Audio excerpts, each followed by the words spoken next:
I did. Yeah, let me pull that up too. All right, then I'm going to screen share on Yeah, here. those polls seem to do pretty good.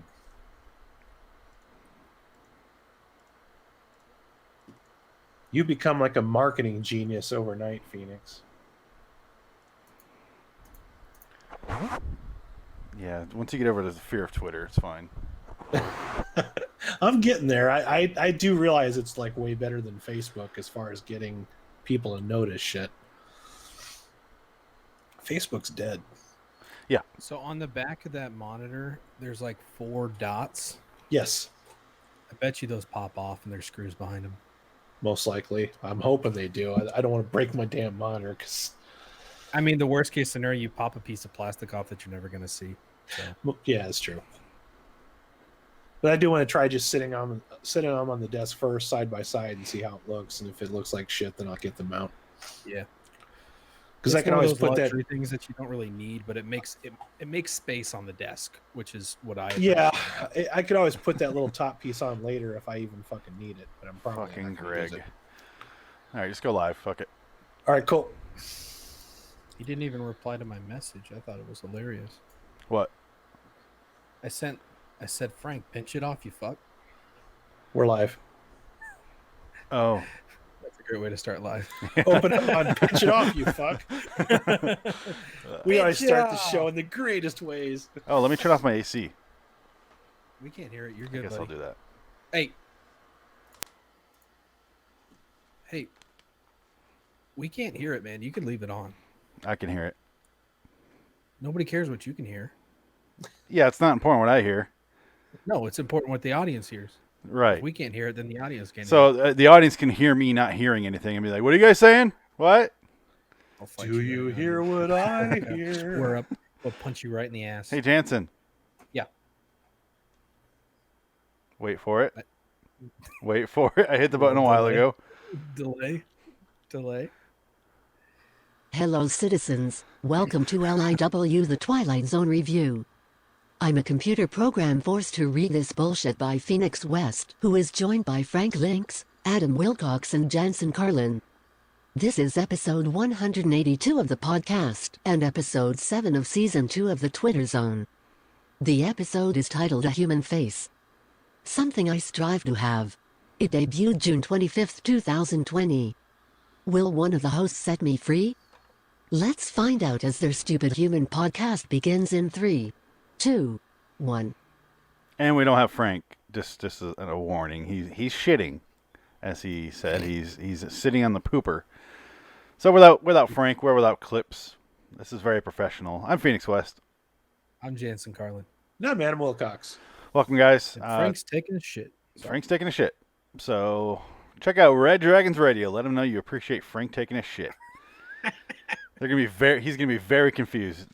Don is gonna be very confused while you're messaging him about Frank taking a shit. But go for it, guys. Today, a human face. I don't know where to begin with this episode. Did you get? How about we just start with this episode sucks? Yeah. Does it suck? It doesn't suck. It just doesn't really do anything for me. It was good. It was mildly interesting. I just found myself kind of bored. Yeah, I guess it's a good spot to start. Let's real quick. Let me do a summary. Since there's only 3 of us, we can do a show a little different. When Frank joins in, it'll be all he'll throw the monkey wrench. Here it is. Oh, look at that. Oh, great. Great. Frank's here. Oh, you can't hear us yet, so we can say whatever we want about him. Schwinkter. Episode. We have a couple. They lost their daughter, and then an alien arrives. That's really the story, right? That's as simple as I could put it. And then it becomes something else as it moves along. But that's the basic premise of the episode. Frank, can you hear us? Yep. Okay, good. Do you want to play the intro since you're here? Do you have that queued up? Okay. How was pooping, by the way? I strained a lot, and I think blood came in. Did you have to put a finger in there to fish out? What's that? Did you get my message of encouragement? No, I was more concerned on trying to pinch it off as fast as possible. So that was what he said. Yeah. That's exactly what my message was. Yeah. He took it to heart, Jansen. You really Yo. spoke to him. Dude, when you gotta go, you gotta go. You know what I'm Listen, I know how to rally the troops or the poops, one of the two. saying? I mean, I don't poop very well, so when it happens, I just kind of have to, you know. Coaching the Browns. Well, I mean, when it happens, I gotta take advantage because who knows when the next one comes. And you know, when you hold it in, the next one comes. It's like, oh, this rock ain't gonna come out. You know what I'm saying? What the fuck is wrong? You're like, What the hell are you talking? Who are you talking to? I think just move on. It's okay. I hear you. no. Yeah. Let's focus on this for 25 minutes. All right, guys. Frank, when you're ready, go ahead and play the intro. All right, here's this bullshit. Adam left. Too loud? If you have a little astronomer in your home, they're going to want to keep their eyes on the sky this afternoon as the cosmic flare that will be passing by or possibly through the Earth may result in a bit of a light show. Through the Earth? Should we get in our storm showers? No scientist assures there's absolutely no cause for alarm. But if you do have a tinfoil hat... All right. Now, back to the music. Oh. Newscasters kill me. What? I can hear you. What? There you are. Why are you messing with that? The movies will take care of that. Well, they charge by the hour. The phone's not working.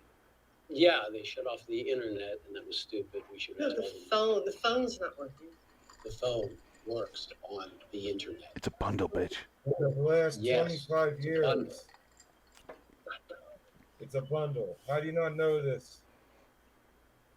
Been doing it for fucking ever. She's always so scattered. No, she wasn't. Just scattered. I mean scattered, just all over the place.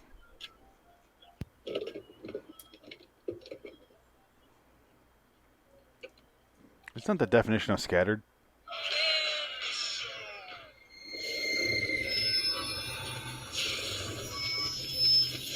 Robert? That What was was that, loud. Robert? That was weird. How many times this bitch gonna say his name? Wouldn't he be Bob by now since you two have like been fucking for so long? Just saying. I bet you Beecher would call him Bob. Yeah, I bet you. He wouldn't be calling him Robert. He'd be like, come on, Beecher. You know, I fucked you in the ass for 3 years up in this grill. Call me Bob. I don't know what you're talking about. You've seen Oz. No. Well, people who've seen Oz got it. Okay. Oh, spooky. It's a water bear. It's a water bear. It was a tardigrade. It was a tardigrade. It's no trash bear. Adam? When You got it they right come, the first time. What form will they choose? And if they present us with the right one, will we let them in, welcome them with open arms? Robert and Barbara are about to find out that it may not even matter what's inside, as long as it arrives in the right package. Open the doors. You've just received a delivery from the Twilight Zone. There you go. And Simon quit. Your travel. I like that he's sitting on their bed. Yeah, at the end I said, I ain't signing shit. That was a lot of empty noise there in that clip. Oh, man. Yeah, well, dude, yeah, it was 7 minutes. Bro. It was 7 minutes of them just bantering about, and Beavis moving once again, by the way.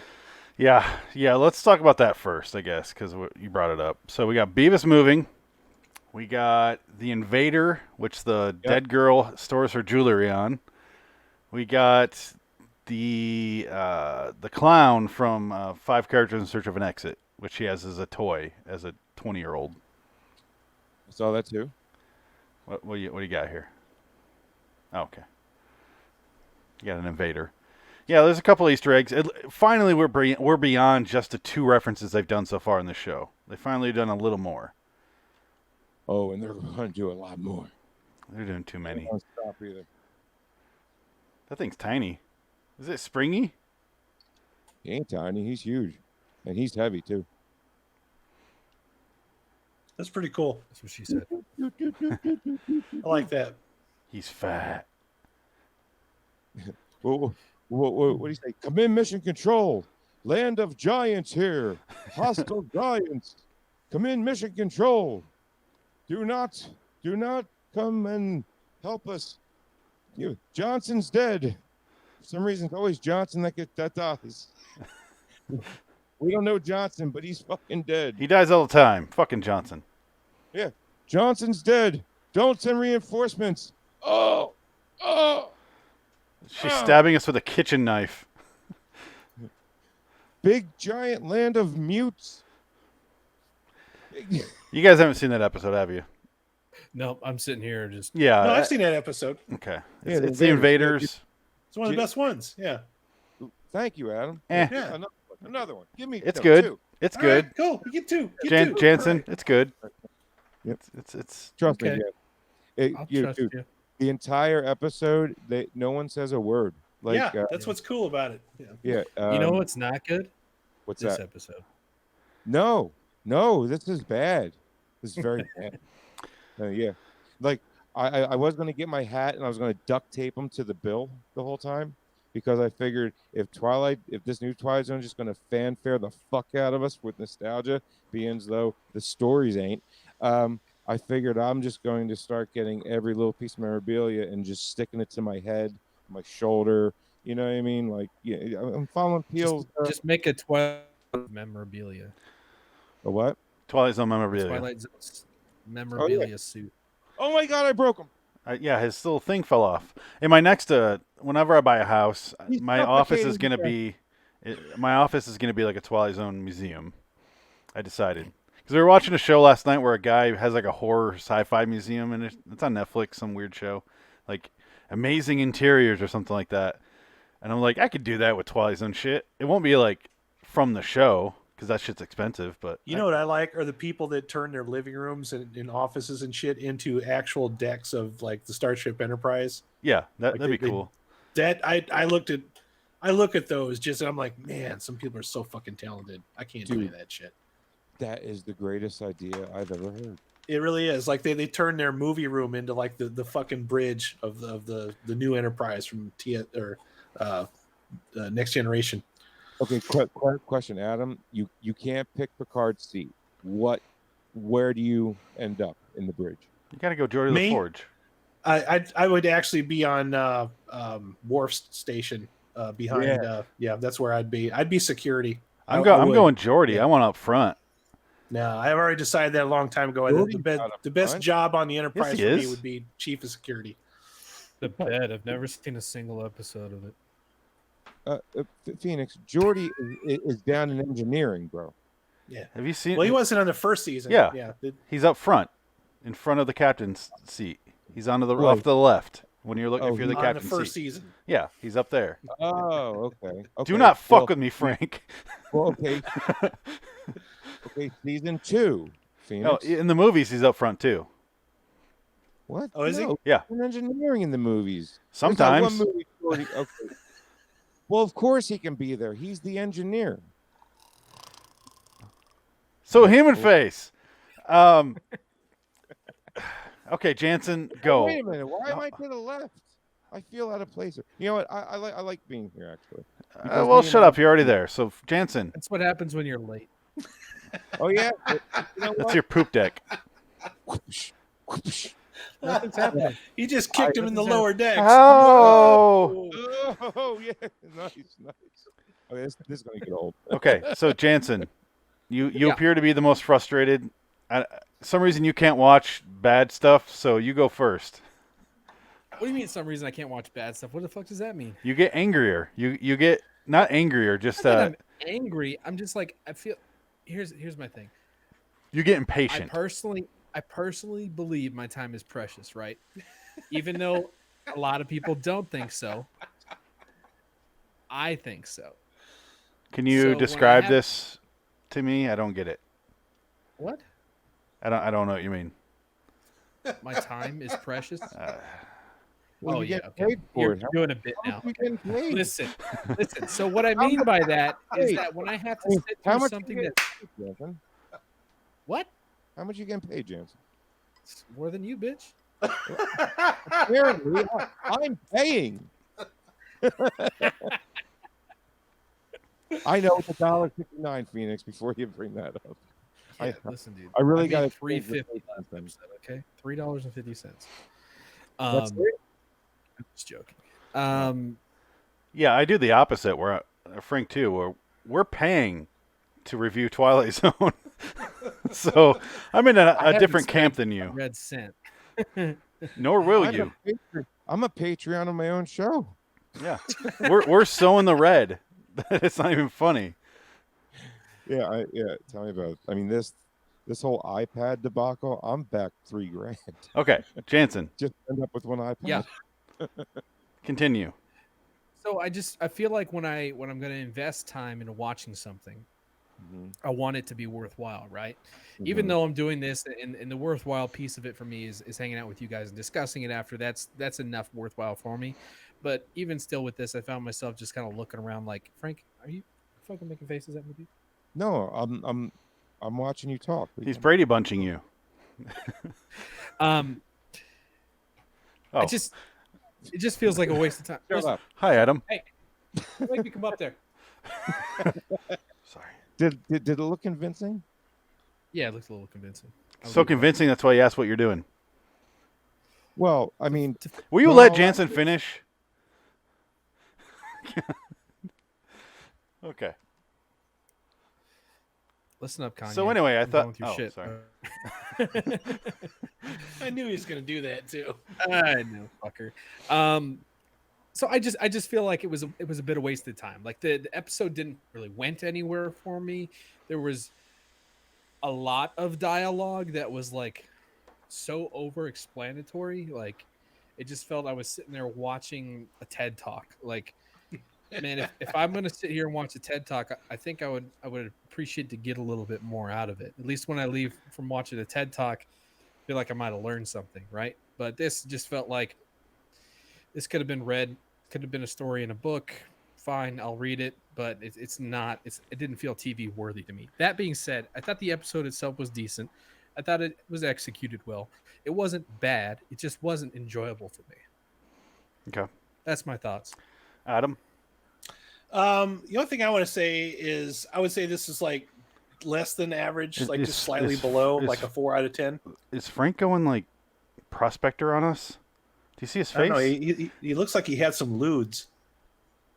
What lewds? He's doing this thing with his like jaw. Wolf of Wall Street on me, like yeah. Lewds? No, I was reading something. Your face looks like you're an 1840s prospector. Like, yeah, those mines. There's demons in there. No, I don't have a hat on. Is that what that was? I got something to show you. Okay, Adam, There's sorry. gold in them Nar Hills. No, you get past the troll creatures, you'll see some gold. If you survive. That's what I thought. I wanted to mention Chris Maloney. There's two kinds of Chris Maloney. There's Law and Order Chris Maloney. Oh, you know him that well? You can call him Chris?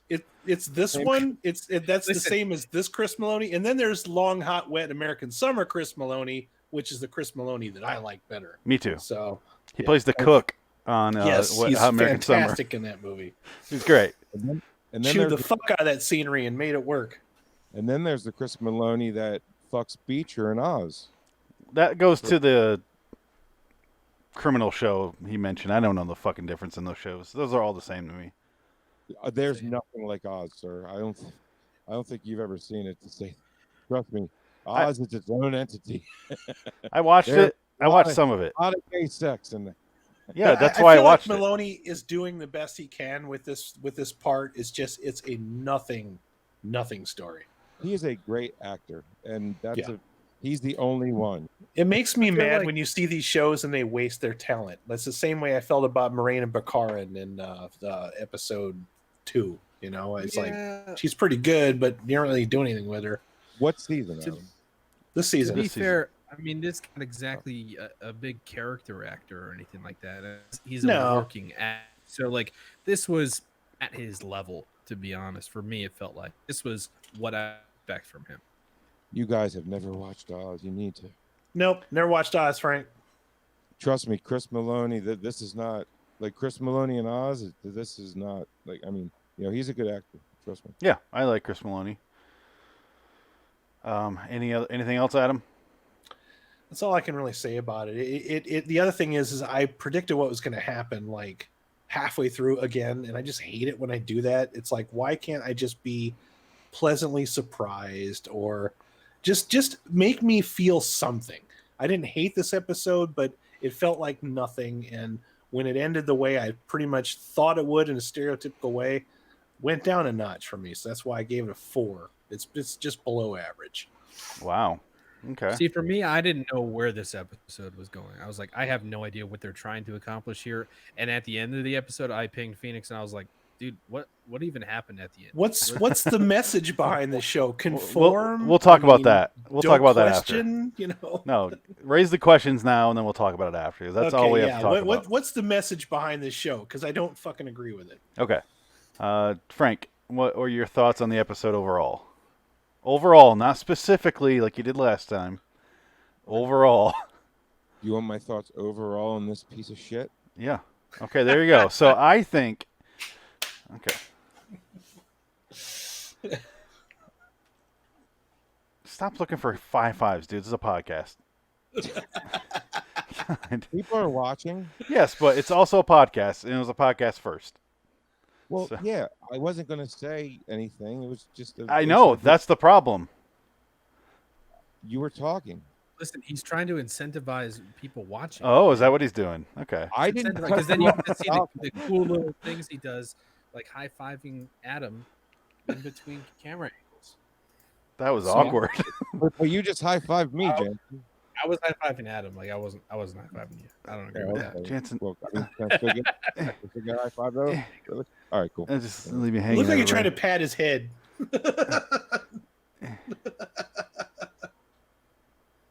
Oh, shit, Jansen. Oh, podcast listeners, are you enjoying this physical humor that we're doing? Yeah, hilarious. Okay, Frank. Seriously. Yo. Tell us your thoughts. All right, my thoughts. First off, when they said a cosmic flare, I'm like, you can't really. It's not like a forecast where cosmic flare later today at 10:13 a.m. It doesn't happen that way. Cosmic flare is a. I don't know. You guys know what a cosmic flare is, by the way? No, but I knew you would be the one person to bring up the inaccuracies with the space portion of this, so I'm glad you did. You're living up to your name. Is the cosmic flare made with triple sec and a couple of shots of gin and a pineapple? Only that's a kamikaze. Oh, okay, that's it. Only if you're in a Hampton Inn, like the first 5 minutes, then yes. You need triple sec and a big old double-sided lover's dildo. Yeah, but first is the cosmic flare, and then make sure the word lovers is in there, because if it's not a loving dildo. What are you really doing with your wife in that Holiday Inn? That doesn't matter as long as I'm with her. Yeah, that's what I'm saying. But without the word lovers, you want to know where your money's going. Yeah, I want to believe that the person in Bangladesh that made my dildo, my lover's dildo, cared when they molded it. China.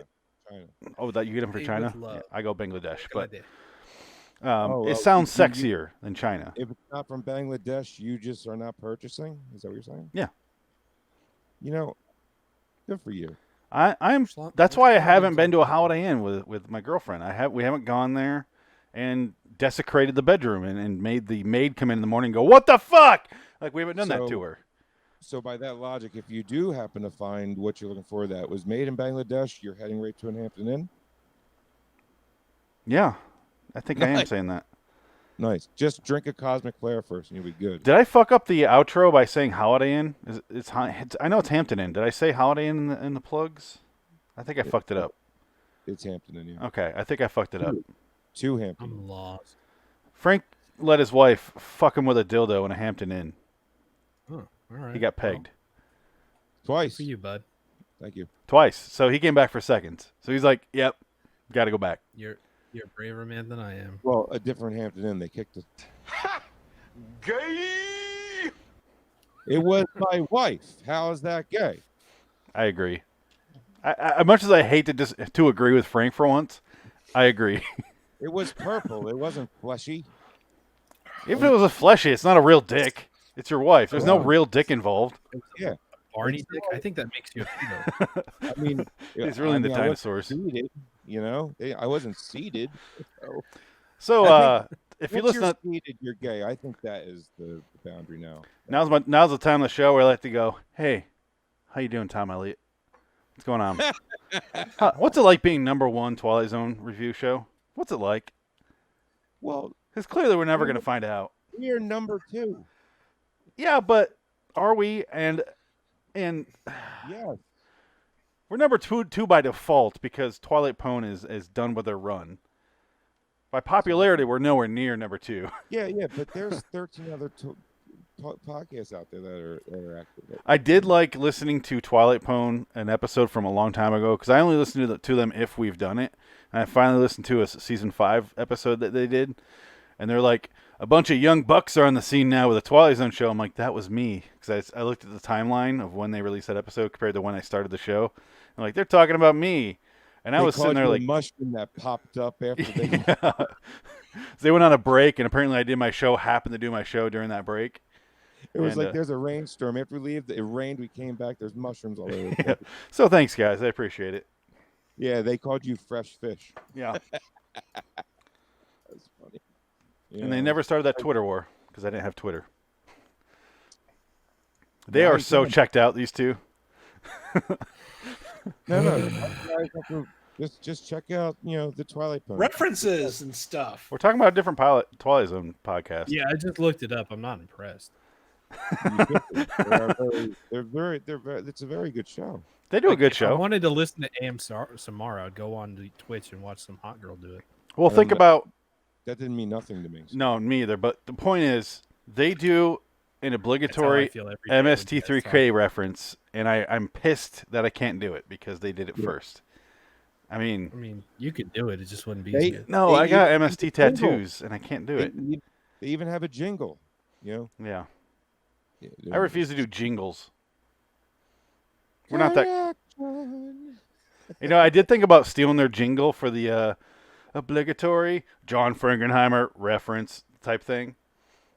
Yeah, which I need to talk to Jansen and Adam alone after you go someplace. I think we can make something like that happen, Frank. I think that's a possibility. Oh, trust me. I've got another idea too. We'll talk about it off air.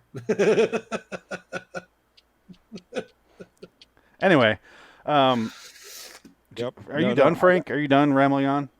Well, just to stop rambling on, I do have a teaser I want to play at the end of the second episode for the show that I've been making to celebrate Phoenix's 5 years and all that, and it's gonna be good. Okay. You guys are gonna like it. My 5-year sobriety, right? Got him. There we go. I got myself. There we go. Okay. All right. 5 year sobriety as he takes a swig. Yeah. So. Yeah, I'm not sober. Okay, so I guess I'll go now. I didn't know what to expect with this episode when it started. I saw the low rating. It's at a 5.5 right now on IMDb with 362 people voting. That's a lot for a Twilight Zone episode. I wanted more. I didn't know how stupid it was going to be at the beginning. I appreciated the acting in it. It's an actor's episode, if anything, and that's about it. That's the biggest compliment I can give it is Christopher Maloney and Jenna Elfman are good in it. But they spend way too much time sitting huddled up in a bathroom talking about how they shouldn't trust it, or they should trust it, or they blah, blah, back and forth. And the daughter, they did a good job casting a daughter who looks like an alien, because she looks like a fucking freak. And yeah. She looked like bug-eyed. Even after the special effects. Yeah. She seriously looked like half the chicks I banged in high school. Why can't I think of the actress that looks like her bug creature that's in like Avengers? She's Kristen Stewart. Doctor Strange. Kristen Stewart's not in Avengers. I didn't fuck anyone that looked like Doctor Strange. So in Doctor Strange, what is the actress's name that plays Doctor Strange is like the one that trains him? I was thinking of Doctor Strangelove. Oh, I know who you're talking about. It's, she looks like that. She looks like a bug creature. but she kind of reminded me of her. Tilda Swinton. Tilda Swinton, yeah. She kind of had that vibe to her. I don't know why the fuck they went downstairs in the beginning of the episode and they see like this weird, I don't know, like a wild boar looking creature chewing on some wood, and then she's like, "That's our daughter." I'm like, "What the fuck is wrong with you, bitch?" And that pissed me off right from the beginning.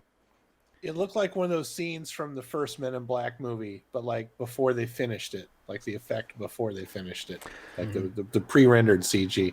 And that's why I say the CG in 8 didn't bother me, but this one it was worse than this. Absolutely, this one's worse. This one bothered me because I'm like, "Oh, that looks terrible." It's like gnawing on some wood. It looked like a gigantic water bear. Yeah, it looked a tardigrade for sure. I've been playing a lot of Fallout, so to me it looks like a Jansen. What's that called? Those mole rats. Mole rat. Yeah. It looks like that. Rats or whatever. Yeah, it comes out and it gnaws on the wood, and then the Jen Elfman's like, "It looks like our daughter," and she comes up while they're upstairs. I sent you a message when I was watching this too. I just don't understand why their first instinct right after this is like, "Oh fuck, let's go run up and lock ourselves in the closet in our bedroom." I was laughing because it was so awkward the way that they would make just like one stupid decision into the next that I was awkwardly laughing while it was happening. I didn't know if I was supposed to be laughing, and then I realized I'm like, oh, it's just the way it was written. Again, it is a decent idea done in the worst way possible. Thank you. Where they trapped them in this location for no reason other than their own desire to trap themselves. Because they don't just go out the door, which is right by the basement stairs. They go, whoop, whoop, let's go upstairs. And they go in the farthest part of the house they can. Jordan Peele's creeping out in the bed. And then they discuss how it's not their daughter. It could be their daughter. Should we trust it? Should we not? The creature has so much time outside the room where it's like, I'm a human now. I'm going to read the daughter's diary. Reads the whole fucking diary. And goes through all her toys.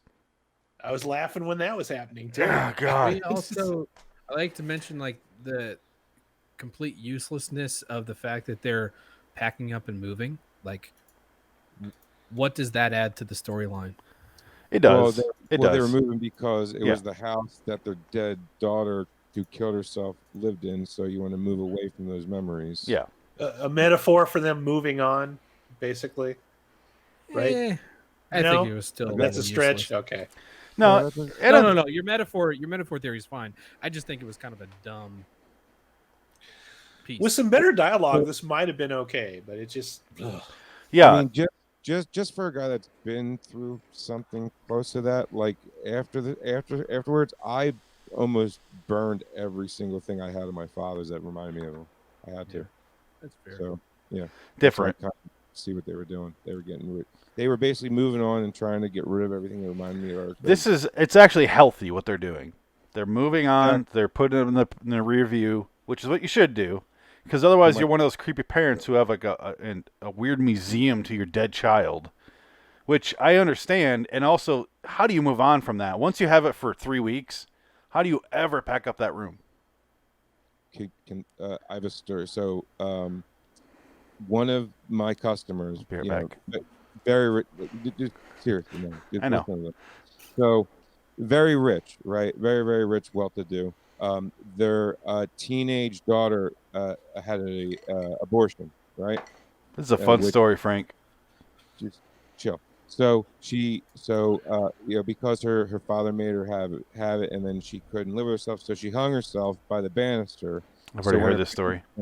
So when her parents came home, they looked up, and then there's their 16-year-old daughter hanging there. So wouldn't you think you would move? No.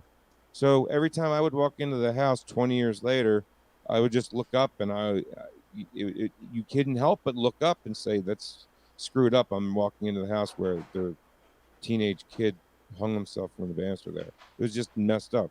Wouldn't you move? Yeah, I mean, that's fair. I agree that it should be part of what would happen in real life. I just don't see what it adds to the story itself. Like, we can show that the part where you found the mural above the stairs in cooler ways than like, hey, we're moving out and we're selling the house. Fair enough, but I mean, the only thing I would add to that is the reason why it adds to the story is because this thing, what it was and what it intentionally spelled out almost when it started telling them that it's a drone or something, whatever. Human pacification device or something like that.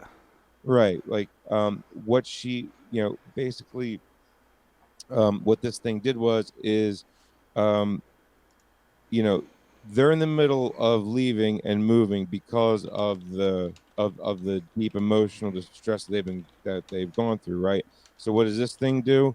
It infiltrates them and makes them emotionally break down, and and we as an audience watching it already know what that is. You know what I mean? So it's basically just a cheap way to get us to feel something towards this whole situation, and then understand where this drone thing that somehow exists on two different dimensions of a 2 point something, even though dimensions are just kind of 1, 2, 3, 4, like string theory. There's 11 dimensions. There's not like 2.75 dimensions and three, like that would make no fucking sense.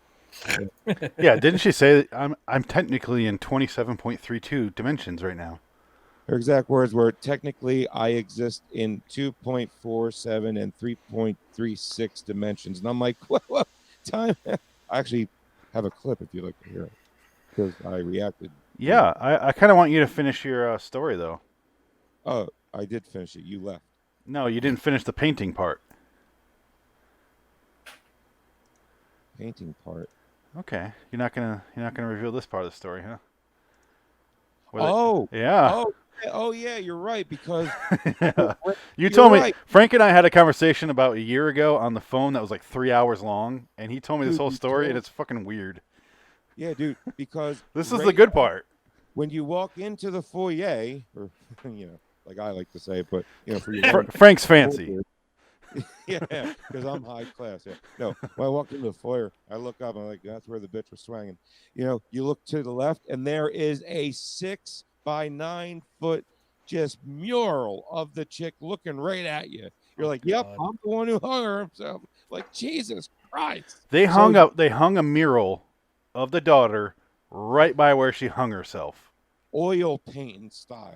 Like, they put this thing must have cost 30 G's to make. Dude, so weird. Plastic, like a war hero pose type painting shit. Yeah, kind of like, remember when Gary Busey no, what was it? Hot Shots Part 2. Yeah. When when the guy's legs like this. Yeah. Oh, that was from Airplane, actually. You're right. Yeah, You're right. those Airplane when he's in the hospital, and You're right. the guy that thinks he's right before after the guy that thinks he's Ethel Merman jumps up and starts singing. Yeah. You guys hear it first here. Frank was wrong. Hey, I wasn't trying to correct him. That's like my favorite fucking funny movie ever. So it was a movie. I'm bound to get them all wrong. No, that's cool. But it's the same director, so you're on the right track. Yeah. So let's hear the clip. I'm curious because the daughter, is this the scene where she kind of describes how many dimensions and stuff? Let's see. I actually have 1, 2, 3, 4, 5. Just one. Just one will do. Just play the clip that we're talking about, I guess. Fair enough, but I am going back because these were good. Yes, a probe, a weapon. Oh yeah. Biological pacification drone. There it is. I'd like to talk to you. You're doing that prospector thing again. What are you doing? And are you going to let us leave here? Can't talk. And let you It's a fair question. Who's me? In fact, it's what I wanted to talk to you about. All right. Great.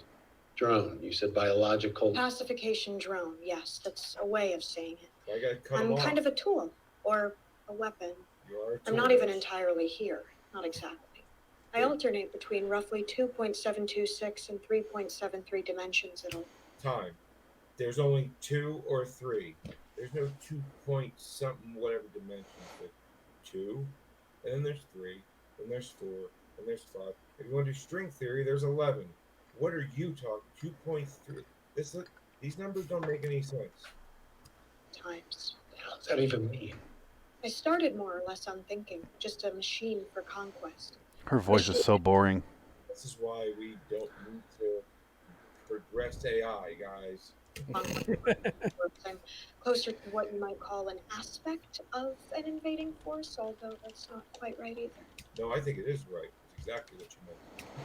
At the same time, my function, indigenous pacification, a kind of sentient bioterraforming, requires adaptation to sentient bioterraforming.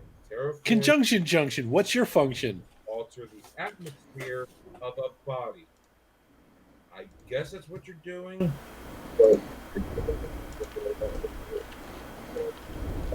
Writer of this shit episode, you suck. or harmonize with living things. So, I began to take your daughter's form. I have her memories. All of them. Her mind. By reading a I diary? know I began as something else, but... What do you mean? You're something else, but now you're her? When I locked into her patterns and wavelengths, I saw that what got results, what hooked you, was when I spoke the language. How do you lock into patterns and wavelengths of a chick that's been dead for 2 years? What do you do? How? Which of our greatest hurt? The very most... Nice try. Who's ever doing that? I'm pitching on to you. What? What? Doing what? What is all that every time I hit? Like, is that me? No, dude. Nobody did anything. There was generally no plan to solve it. Obviously, I'm the number one suspect to fuck with you, but I wasn't. I'm trying to fix the sound on sure. Periscope right now. Trying to figure out what's going on. And to be honest, he's the only one that could fuck with you because he's the only one going through a mixer, I think. Yeah. Yeah. No, I'm trying to. I'm really not. I'm trying to fix because Greg just said there's no sound on Periscope again because I don't know what the fuck's going on with this restream site. Adam, I want season 3 to start off with an episode of the Twilight Zone and Frank's watching, and the episode starts fucking with Frank, like talking back to him. Like when Frank starts talking to him, and then the episode starts arguing with Frank. I want that to be a season 3 opener. Well, you want me to run down the street screaming? I just think it'd be funny if the episode started arguing back with you. I don't know. I just thought of it just now. You realize I'd be all by myself and you wouldn't get any joy out of this. No, we'd get the recording after. Where's Frank? I don't know. You'd never get the payoff. So, I don't know what. Yeah, I don't even know. I don't have words. Her voice is so fucking monotone and boring that I just kind of zoned out during that whole episode, I feel like. Even Brent Spiner would be like, liven it up a little bit, will you? Jesus. I want to know why both of them have these slacks with 17 buttons up the front, right up to their tits. Did you notice this? Both of them had it. You know, her daughter, pants right up to the tits. Wife, pants right up to the tits. It was like the most unsexiest shit I've ever seen. I wanted to be turned on. I couldn't. I was like, ugh. And I want to turn back the clock here. Who still has a house phone? it's part of a bundle. I have a house phone because of that. You know, I mean, women love talking on the phone. My mom loved talking on the phone. That's all she ever did. Do you know how mad I get when I have to talk on the fucking phone? Yeah, you don't ever. It's an older people thing. Yeah. I remember. We got sound. I want to turn back the clock here. Who still has a house? Adam, remember the second time me and you ever did the show together? And I tried calling Phoenix, and I just seen him go click, and I was like, I know it. That motherfucker keeps motivating. We were working on something. Yeah, I remember that now. Yeah, that was different. We were working on something. What do you mean that was different? You still haven't answered the fucking phone. We were live. That doesn't matter. I'm talking about the last 3 4 Somewhere years. a phone is still secretly ringing. No, the last 4 years I've tried to call this guy. He never answers. Then I'll text him, and he goes, yo. It was the first time I actually got to see him literally mowed me off. I always knew he was doing it. Let's try But when you see this. somebody do it. It was funny. Sorry, I'm trying to fix the audio on my live stream because nothing's coming through on Periscope. Again, I thought you just fixed it. It's something Restream's doing. It worked for a second, now it's off again. What did you change? Nothing. Well, I'd say we might have to just fix it after. Oh. Oh. I fixed it. You're welcome. Good job, Jansen. Somehow. Jansen strikes again. But by speaking last, Jansen therefore fixed it. Apparently. Adam and I sure as shit wasn't about Okay. to. Greg, thank you so much. Appreciate it, man. Good looking out, Greg. Okay. Speaking of, let's read Greg's review since he's here and he's going to sleep in a minute. Okay. So, what is up, TZ reviewers? Hope you guys are staying as cool as possible. Maybe some RB shakes and smoothies can help that out. Wink, wink, nudge, nudge. Hate you, Greg. Here are my review for this week's 2 episodes. Episode 7, Season 2. Yeah, I said it, you dick. Ugh, this episode frustrates me. This episode had a good premise, but was rushed for the most part and full of gaps that could have helped the story. Maybe they don't need to explain why the daughter died, but at least they can give a better intro why they are moving out or moving in. I don't remember what the fuck they were doing, but explain it in a subtle taste. Then the flare happens, they hear a noise, and Peel does the intro. And maybe a better ending, because I was confused at how the dad instantly changed his mind that quickly. Thank you. And for some reason, they all leave walking with other family members, walking out with no context whatsoever. Ah, me brain has boo-boo now. Me go lie in bed. Me hope next show make brain worky again. Thankfully, it did. I give this episode. My brain hurts. I give this episode 2 out of 10, aka an F for flared me brain to alien shit. Okay. Yeah. Me and Greg are on the same page on that one. Okay. So, I'm not on the same page, but I am. That's classic you. You always have to just fucking just dangle in the middle, don't you? Just fucking teetering. Sorry, I don't agree with everyone wholeheartedly. I agree with the fact that why didn't they explain stuff, but I didn't need to explain why the daughter is dead. I didn't need that. I just think it would have added some substance to a story that otherwise lacked it. Is what it really comes down to. Well, what it comes down to is the story didn't need. That wasn't really a part of the story. It was about their grieving process. That's all this episode's about. It was obvious it was a suicide. Right, Yeah. but I mean, for us as the viewer to really hold any stock in their grieving process, it would be nice to know what the situation was that led up to them being in a grieving process. Right? It has nothing to do with the story. Well, their daughter. Okay. A question. If it's about the grieving process, then can we go to the end of the show now? The ending. There's no spoiler alerts here. Everybody's walking away with apparently a lost loved one. Yeah. So everybody's going through the same grieving process all at the same time, while systematically being invaded. Correct. Yeah, apparently, the cosmic flare went through everyone's house, everywhere, which is impossible. So what the episode's saying is it's better to sacrifice everything that you have and everything that everybody else has just to bring back somebody from the dead and have those moments back again.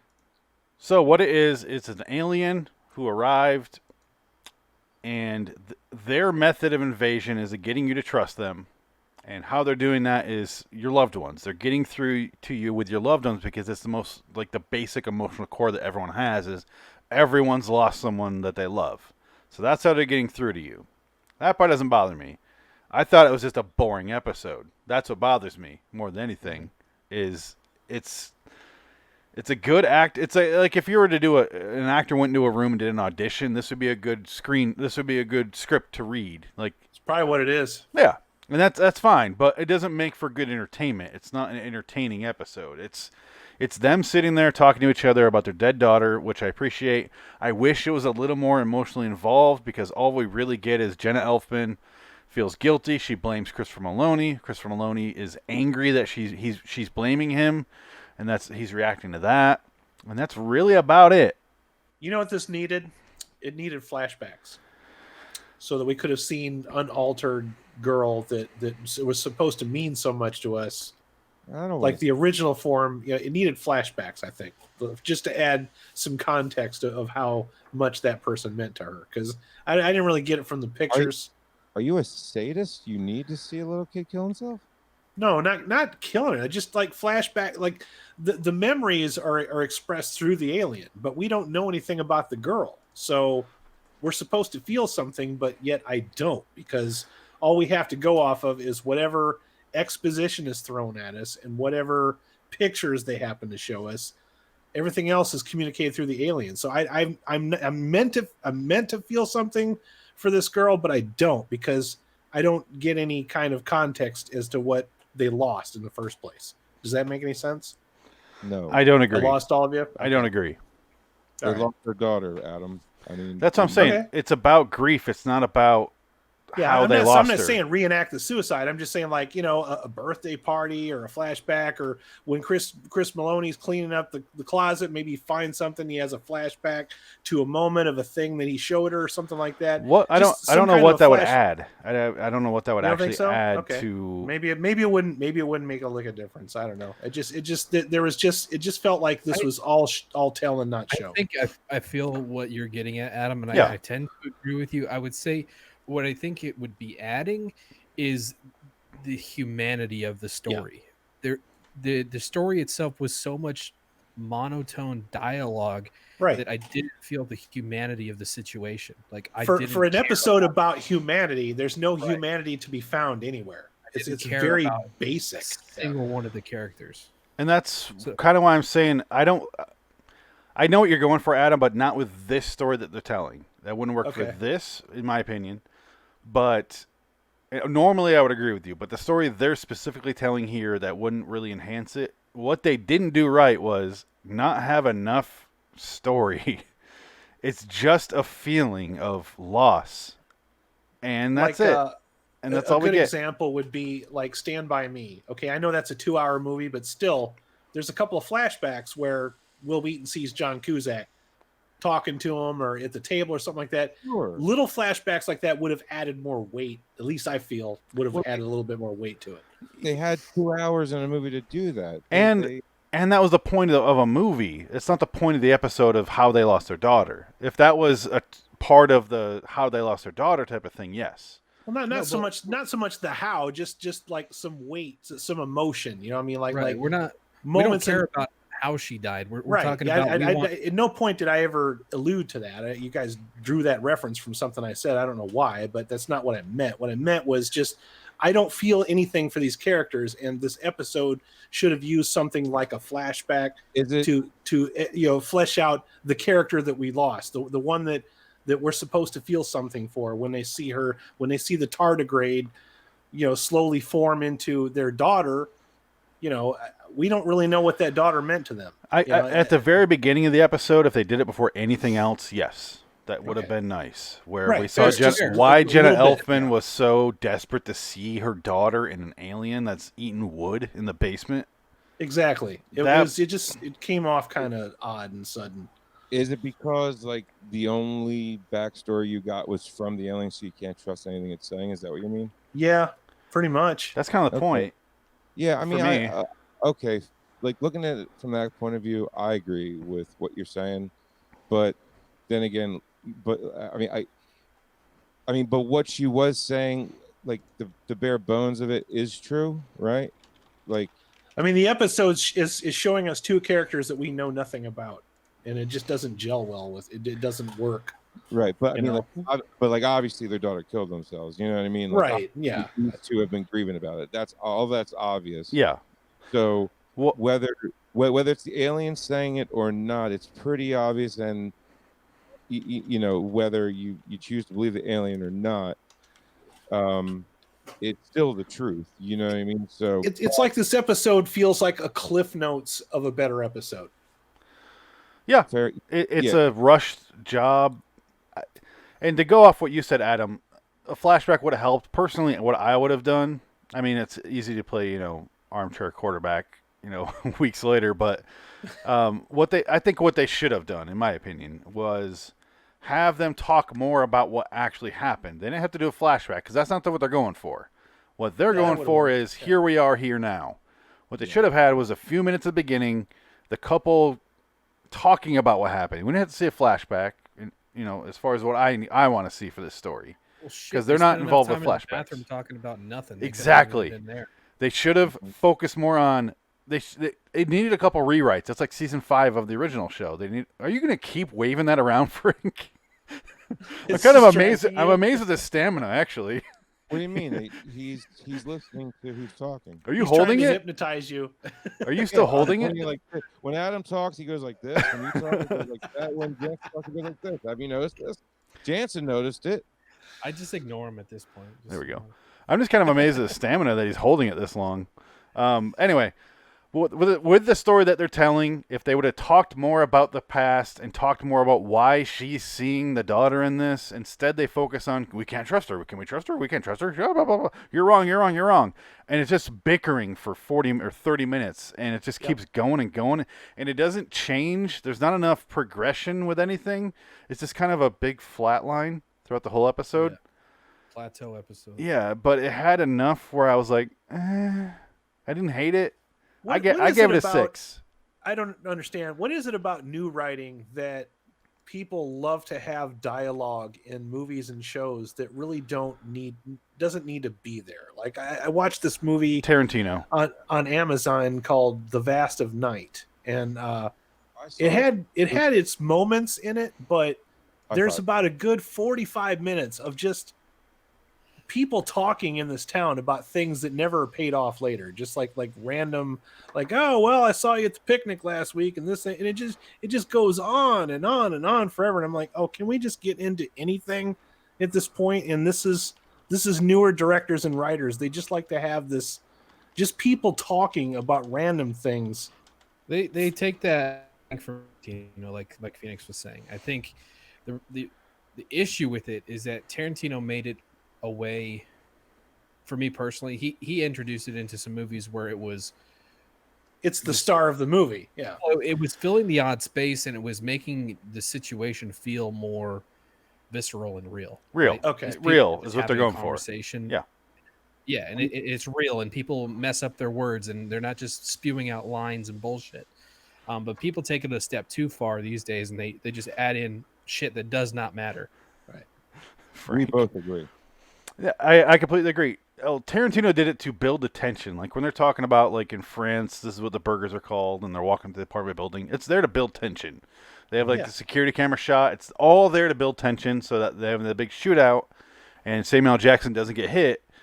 They talk about that after, and it makes sense. But Kevin Smith took that in a different route. Kevin Smith and Tarantino are like permanently linked in my mind because Kevin Smith took Tarantino's dialogue and went, all right, let's do that, but let's talk about like comic books and queefing. They kind of started that shit at the same time. Yeah. So he did something where it's the conversation is just the humor of the movie, and then the plot is incidental to the movie. And now we get a script here, 20 some years later, where we're watching a scene or a whole episode really, where the conversation is the episode. Right. But the conversation is also pretty fucking boring and repetitive. Yeah. And our plot is secondary. Also, when you got 30 minutes to tell your story, you need to get to the fucking point. You don't have time to keep doing all that stretching. Yeah. It felt like I was arguing the same thing 8 times in a row. Yeah. Yeah. It was the same argument over and over. That's why I said there's no advancement of the plot. There's no advancement of their argument. There's no advancement with the daughter other than I'm a human pacification, blah, blah, blah, blah. I'm in 4.3.27, and they're like, who cares? Yeah, I know. I know that I was meant to feel something for these people, but I just couldn't. That's what the fucking side. And that wasn't with him. And to go off kind of what Adam's saying is a flashback would have been nice to realize, is Christopher Maloney as big of an asshole as the daughter seems to think he is, or is she just reading that off of her diary? Nope. To me, I was like the whole time I'm watching, I'm going, Chris Maloney's right. Do not listen to this fucking monster in your basement. Exactly. And I was like, he's completely right. Yep. And then at the end, to going off what Greg's review was, why did the father suddenly turn around? Is the only reason he turned around is because there was a physical manifestation of the daughter that hugged him, and he felt the physical. It was the difference between men and women. The woman was like, I see her. She's emotionally here. She's talking like the daughter, and I want to be on board. I'm on board with the daughter. I want to follow her. Christopher Maloney needed some physical contact because he needed a little more. He needed something different than the wife did. I'm fine with that. That made sense to me. What I didn't understand is how did the mother or what was her name again? Jenna Elfman's character? I don't know. No, he said her name, and she said his Barbara. name. Barbara and Robert. Robert and Barbara, right? Of course. How did Barbara, the first interaction with the giant tardigrade eating the table, how did how did she? It was her. I saw it. I'm like, what are you talking about? That bothered me, but the second time I watched it today, I was You see, aware. like, a split-second reflection. Yeah, she was projecting what she wanted to happen onto this thing. That's it. Well, I think the drone came down and said, "What is the most advanced, life form on this planet? Tardigrade." And then there's like, wait a minute, wrong. They don't really rule this planet. They do. Okay, you gotta scale it down.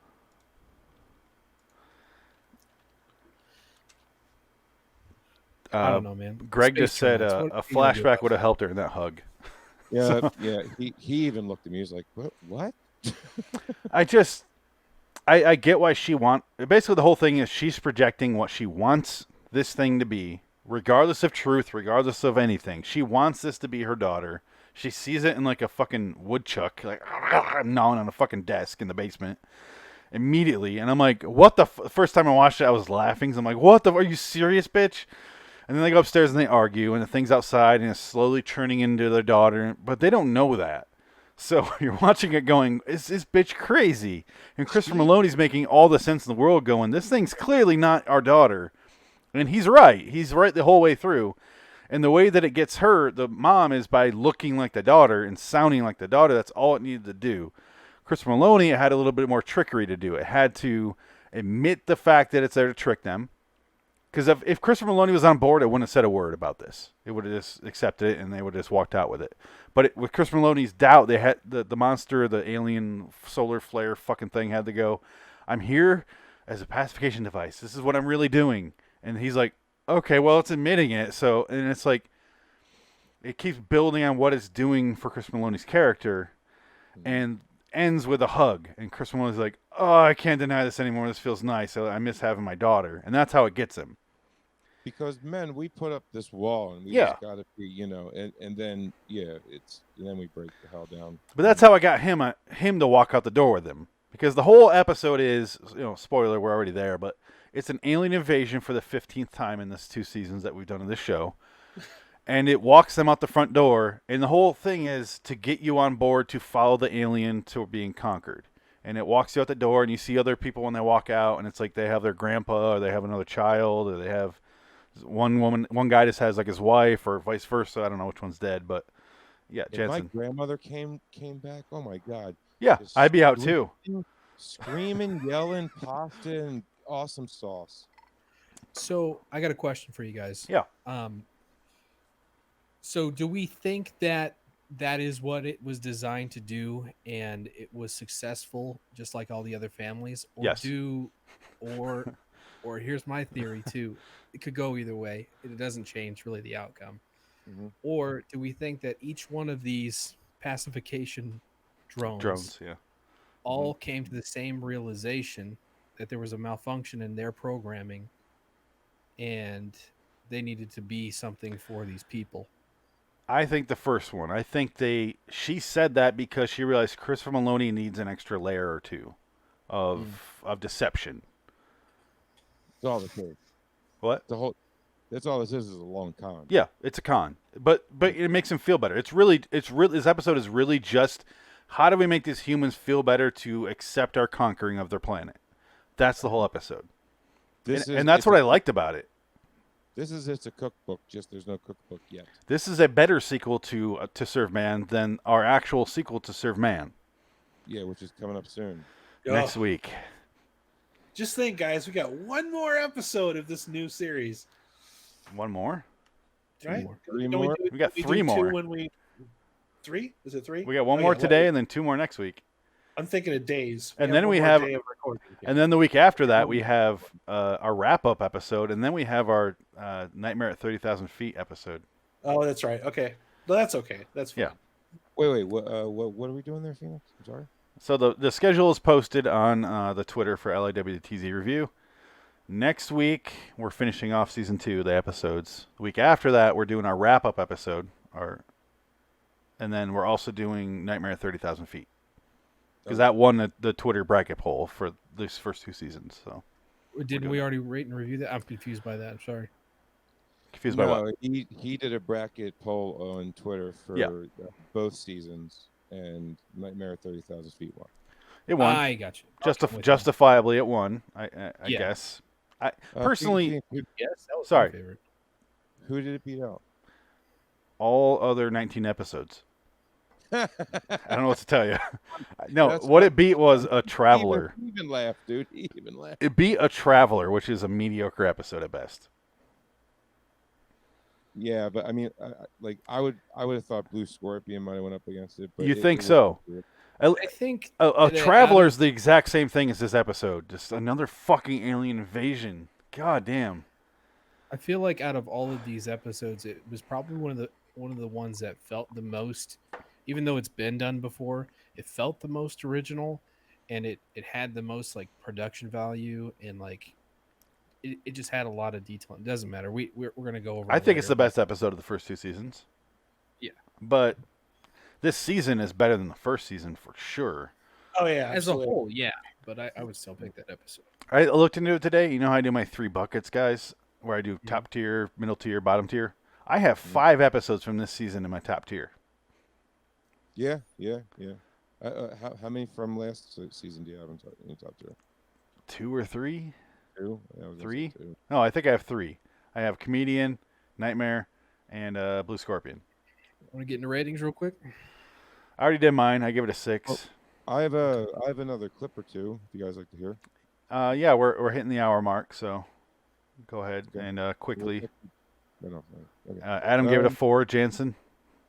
Oh yeah, I'm sorry. I gave it a 5. Okay. Frank. No. 5. He gave it a. Yeah. I gave it a 4. I gave it a 4. Okay. Yeah. I liked it. I didn't love it. I didn't like a lot of things about it, but overall, second time I watched it today, I was like, it flew by, and I didn't like what they didn't do with the story, if that makes sense. They should have done so much more. They could have done so much more.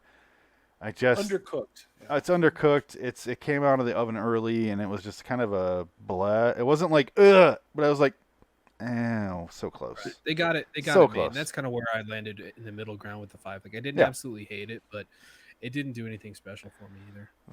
Like the only reason I gave it a 4 is they used cosmic flare wrong. I never agree with you on that shit.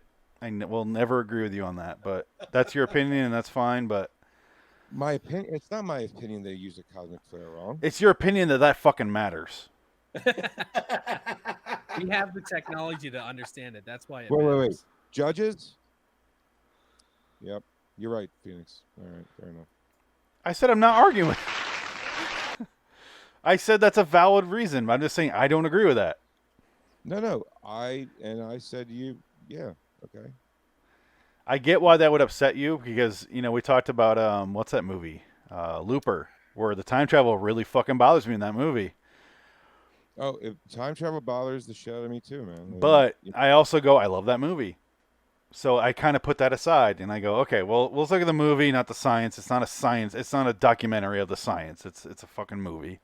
That's why I... Kind of about the science. Yeah. Kind of, but they also go, fuck that in the movie. In Looper, where they sit on the diner. Is there anybody interested in what a real cosmic flare really is? If you're looking for science, I would hate the movie Endgame. The time travel makes no fucking sense in that movie. Oh, isn't it funny though how these new science fiction shows just don't want to do science? They just don't even want to fucking bother with because it. it's not sci-fi. It's not sci-fi. It's they know fantasy. Is the problem. The Dunning-Kruger effect is very strong with this generation. Yeah. So that's why I say, Frank. Sorry, go, Jensen. I was gonna say the reality for me is time travel is not real anyway. So who cares if anybody gets it? Well, right? In that case, this isn't real. So who cares? But you have to at some point go. There's some science involved here. It's not real yet. But so it is. What, Frank? Here's how it's not real yet. It is not real. But the point of sci-fi has always been it's mathematically proven to be possible. If it was real, don't you think we would know about it by now? We do, but we don't. But here's sci-fi. Sci-fi versus fantasy. Fantasy is the blueprints. Fantasy's whatever I imagine. Here's this on screen. Blah blah blah. He's a dragon. Sci-fi has always been here's the rules of our universe. And as long as that makes sense and they hold that up, that's the difference between reality of sci-fi versus the breaking your own rules. It's if they broke their own rules of their sci-fi, that's a sin that you can't forget. But they're saying that the flare or whatever came, and I go, okay, let's see what the real story is, and I move past that. That door's already open. And like I said in the past, I'm a huge fan of hard sci-fi, which is. And I don't agree. You don't have to. I'm not saying. Yeah. Wait, can you explain what's hard sci-fi? Yeah. Okay, so hard sci-fi is science fiction, but with our world's basic physics not broken. Gotcha. Where does something like Star Trek: The Next Generation rank on that scale? 0, because they have warp drive. Okay.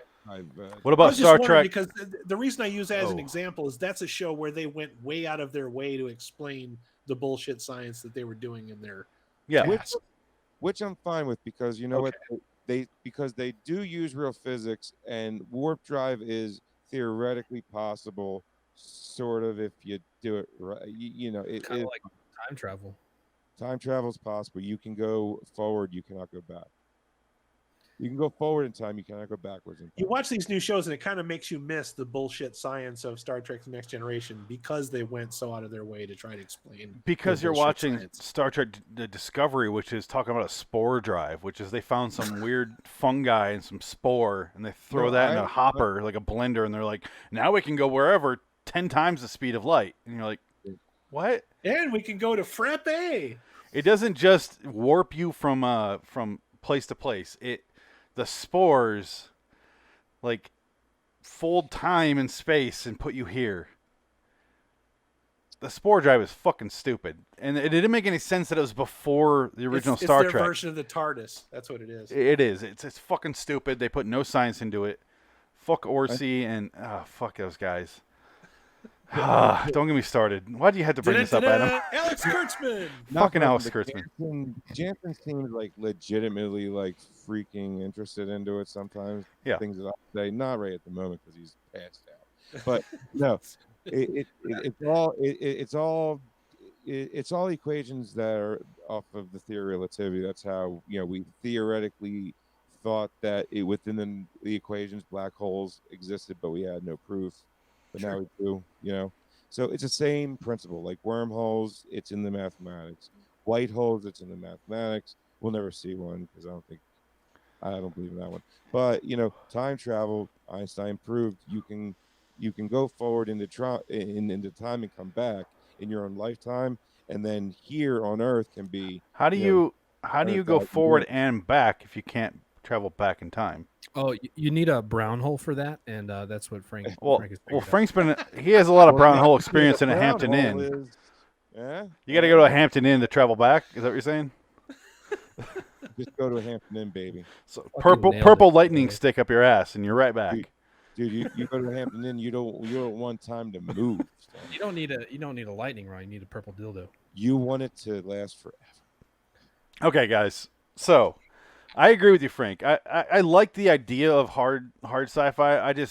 It doesn't make it entertaining for me, and I think it ruins certain projects for me. What? What kind of sci-fi? You said hard. God, yeah. I'm sorry. Harmonica is my favorite instrument. Oh, hard sci-fi. I think that's what we're talking about. Are you wearing a fraternity shirt? Yeah, you want to check it out? Yeah. Okay. It says, "Pink or blue, your daddy loves you." Thank you for not moving the cam, because I think it's going to show your fuzzy navel down below. You don't want to see that. You don't want to see my stomach. It just looks like Italian and German doesn't mix well with hair. No. Do you also have to clean out your belly button before you show it to anyone? What? Do you have to clean out the fuzz from your belly button before you take off your shirt? I literally trim my body with the clippers. Like I have to scoop mine out like a fucking ice cream. Yeah, like my lower back, dude. I gotta trim that shit. Otherwise, it just bushes out. It sucks. Okay, I don't have to do that. I don't have a lower back vagina. I mean, you're not Italian, so you just don't know this. Yeah. All right, guys. So let's get out of here. Let's play. Let's get the fuck out. Let's play our plugs and get the fuck out of here. Jansen's right. The sun I burn, but I'm freaking Italian. Figure that out. So, listeners, viewers, we're gonna play our plugs to talk about our. I had a clip I wanted to play. Well, you get it geared up. I'll do this. You don't have to interrupt me. We'll do our plugs. Play the fucking clip, And then Frank will play something, and we'll do our outro, and then we're out of here. Play the fucking thing, Frank. Okay, you're holding a toy for 45 minutes now. You know, fuck Frank's clip. Just play the... Are we out of here? Shit. We're out. Okay, Frank delayed too long. We're leaving. And now mine's delaying because it took so long. I was totally just going to let you finish. I'm trying to finish on your chest, but you won't let me. Plug time. Jensen wishes to plug, apparently, reddragonsradio.com. Adam wishes to plug, RaidersOfTheLostFlix.com and on YouTube for movie reviews and pop culture discussions. Frank wishes to get plugged in a Holiday Inn for hours and hours. Oh, and also in the Sports Car Podcast, Way Off Topic Radio Podcast. Phoenix wishes to plug, LIWstudios.com for all of our videos and podcasts from Loitering in Wonderland. Send us your 2019 Twilight Zone Season 2 thoughts in writing or audio to loiteringInWonderland@gmail.com. Or tweet us at LIW The TZ Review. We will read and or play them on the podcast next time. Until next time, and in the meantime, I am Phoenix West. Joined by Frank Links, Adam Wilcox, and Jansen Carlin. So long, citizens. Shut off the fucking podcast now. In a second, because I do have to review or read off our Twitter results. Also, nobody voted on the poll this time, so I have no results. I didn't see you post anything about it. I put a link in the chat. I guess that wasn't enough. No, you got to do Twitter, man. Do Twitter. I built that audience up for you to do Twitter. Okay. Do it. You won't do Twitter, Adam, really? But I did a... No, I am doing Twitter. I'm slowly moving on to it. Yeah. Oh, good for you, buddy. If you'll let me, I did a Marry, Fuck, Kill. And Marry, 22.2%. Fuck, 33.3%, which is shocking. And Kill, 44.4%, so that one wins. Yes. So, yeah, you guys are right on your ratings, according to the group dynamic here. It's about time they made sense. Yeah. No, they've been fairly in keel with us. Last week they were not. I thought they were. I know, because one person said Mary. I went, what? Yeah, there's always one asshole that just says whatever. It's Greg. Greg's the asshole. We all know it. Oh, look, everybody's voting the other way. Let me be that guy. Greg said that what you're holding is a weird sex toy, by the way. It's an invader, Greg, and you damn well know it. He's invader. He's chubby. He's got arms. He's going to reach in there and tickle your pink. Come in. Got plans for that thing in the Hampton Inn suite. Damn right. Until next time, in the meantime, I'm Phoenix West. I'm Adam Wilcox. I'm Jansen Carlin. I'm out of my mind. So long, citizens. Break time. 5 minutes. Wait, quick question. Yeah. Wait, I can't see now. Yes. Did you see my ping? Which one? Oh. Adam, sit up for a little bit. Now turn to your right. No, like turn your body to your right a little bit. It doesn't work now. Okay. But it was real bad earlier because his headphone cord was coming right over the E and just blocking it. It's right now. Right now. But the Schwartz part was cut off by his name tag. Oh, fuck you, Jansen. Hold on. Explain the joke to me. Wait, what? Wait. What you guys are talking about? Okay, all right. So I don't get my. This is just for the video audience. This might be in the podcast. He's wearing a Schwarzenegger shirt. Let's just say that. Yeah, Schwarzenegger. Schwarzenegger.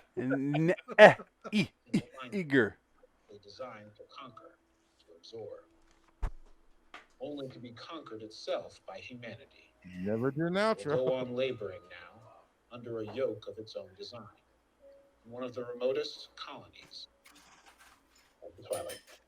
Until they come down with tuberculosis and its own shit. That's how this is supposed to end here.